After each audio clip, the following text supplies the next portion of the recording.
Instagram open பண்ண உடனே ஆன்லைனில் பிஸ்னஸ் பார்க்குறீங்க. அப்போது இ-காமர்ஸில் வந்து லேக்ஸில் ஏர்ன் பண்ணலான்னு எல்லாருமே சொல்கிறாங்க. பட் அது ட்ரூத்தா என்ன? இப்போது இ-காமர்ஸ் ஈஸியாக இல்லை ரொம்ப கஷ்டமா? பிகினர்ஸ்க்கு இது ஒர்க் ஆகுமா அப்படின்னு உங்களுக்கு ஒரு டவுட் வரும். ஸோ இந்த வீடியோவில் நான் இ-காமர்ஸ்னால் என்ன, எப்படி ஒர்க் ஆகுது, உண்மையாக ப்ராஃபிட் இருக்கா இல்லையா அப்படின்னு சொல்லி ஓப்பனாக சொல்கிறேன். இந்த வீடியோ பார்த்துட்டு நீங்கள் டிசைட் பண்ணலாம் உங்களுக்கு இது செட் ஆகுமா இல்லை வேண்டாமா. இ-காமர்ஸ் என்ன, ஆன்லைன்ல ப்ராடக்ட் சேல் பண்ண. ஃபர்ஸ்ட் ஆஃப் ஆல் இ-காமர்ஸ்னால் என்ன? Simple electronic commerce. Internet use பண்ணி ப்ராடக்ட்டை வாங்கி ப்ராடக்ட்டை விற்கிறது தான் இ-காமர்ஸ். லைக் எக்ஸாம்பிள் பார்த்தீங்கன்னா அமேசான், ஃப்ளிப்கார்ட், மீஷோ. இப்போ நீங்கள் ஒரு ஷாப் வச்சுருக்கீங்க, அந்த ஷாப்பில் வந்து டைரெக்டாக வந்து கஸ்டமர் வராங்கன்னா அது நார்மல், ஓகேங்களா. இதே நீங்கள் வந்து ஆர்டரை வந்து ப்ளேஸ் பண்ணிங்கன்னா அது இ-காமர்ஸ் அப்படின்னு சொல்லலாம். இப்போது இ-காமர்ஸோட டைப்ஸ் இருக்குது. அது என்ன டைப்ஸ்னு பார்த்தீங்கன்னா B2C, business to customer. Amazon, ஃப்ளிப்கார்ட்லாம் பார்த்தீங்கன்னா அந்த கம்பெனியில் நமக்கு வந்து சேல் பண்ணுறாங்க. ஸோ அதுதான் B2C. C2Cனா கஸ்டமர் டு கஸ்டமர். OLX, இன்ஸ்டாகிராமில் பார்த்தீங்கன்னா ஒருத்தர்கிட்ட இருக்கிற ப்ராடக்ட்டை இன்னொருத்தருக்கு வந்து சேல் பண்ணுறது. B2B, business to business. Like பார்த்தீங்கன்னா எக்ஸாம்பிள் வந்து பெரிய பிராண்டு அப்படி இல்லைனா பிஸ்னஸ் டு பிஸ்னஸ் வந்து சேல் பண்ணிப்பாங்க. ஹோல்சேல், ரிட்டெயில் அந்த மாதிரி ஷாப் வச்சுருக்கவங்க வந்து B2B வந்து சேல் பண்ணுவாங்க. D2C, direct to customer. Brand வந்து டைரெக்டாக கஸ்டமர்கிட்ட சேல் பண்ணுறது. லைக் பார்த்தீங்கன்னா ஓன் வெப்சைட்.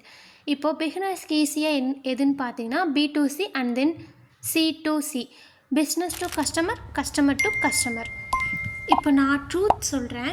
நானும் ஸ்டார்ட் பண்ணும்போது இ-காமர்ஸில் வந்து ஈஸியாக ப்ராஃபிட் ஏர்ன் பண்ணலான்னு நினச்சேன். பட் ஒன் ப்ராடக்ட்டை நான் செலக்ட் பண்ணி ஃபோட்டோஸ் கூட அப்லோட் பண்ணேன், ப்ரைஸ் செட் பண்ணேன். ஆனால் வியூஸ் வருது, லைக்ஸ் வருது, சேல்ஸ் மட்டும் இல்லை. அப்போ தான் புரிஞ்சுது ஏன் ப்ராஃபிட் வரலன்னு. கொஞ்ச நாளுக்கு அப்புறம் வந்து மைண்டெல்லாம் வந்து கொலாப்ஸ் பண்ணி ரீசன் கண்டுபிடிச்சேன். ராங் ப்ராடக்ட்னாலையும் ஒரு ட்ரஸ்ட் இல்லை, டெலிவரி ரொம்ப டிலே ஆச்சு, ரிட்டன் ஹெட்டேஜ் ஆச்சு, அண்ட் நாலேஜ் இல்லாதனால தான் வந்து இவ்வளோ ப்ராப்ளம் வந்து என்னால் ஃபேஸ் பண்ண முடிஞ்சுது.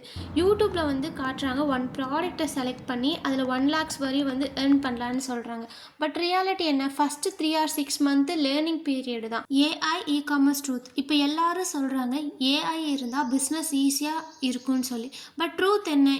AI வந்து ஹெல்ப் தான் பண்ணும். இப்போ ப்ராடக்ட்டை செலக்ட் பண்ணி அதை டிஸ்கிரிப்ஷன்ஸ் பண்ணும், ரைட்டிங் பண்ணும், ஆட், காப்பி, பேஸ்ட் இந்த மாதிரி ஒர்க்லாம் வந்து AI பண்ணும், ஹெல்ப் தான் பண்ணும். ஆனால் கஸ்டமர் ட்ரஸ்ட்டை வந்து பில்ட் பண்ணாது, டெலிவரி வந்து சால்வ் பண்ணாது, ரிட்டர்ன்ஸ் ஹேண்டில் பண்ணாது. மேனுவலாக பார்த்தீங்கன்னா நம்ம பண்ணுற மாதிரி தான் இருக்கும். பிகினர்ஸ் இப்போ என்ன பண்ணணும்? நீங்கள் பிகினர்ஸ்னால் ஹானஸ்ட்டாக சொல்கிறேன், ஃபஸ்ட்டு ப்ராஃபிட்டை எய்ன் பண்ண வேண்டாம். ஃபஸ்ட்டு லேர்ன் எய்ன் பண்ணுங்கள்.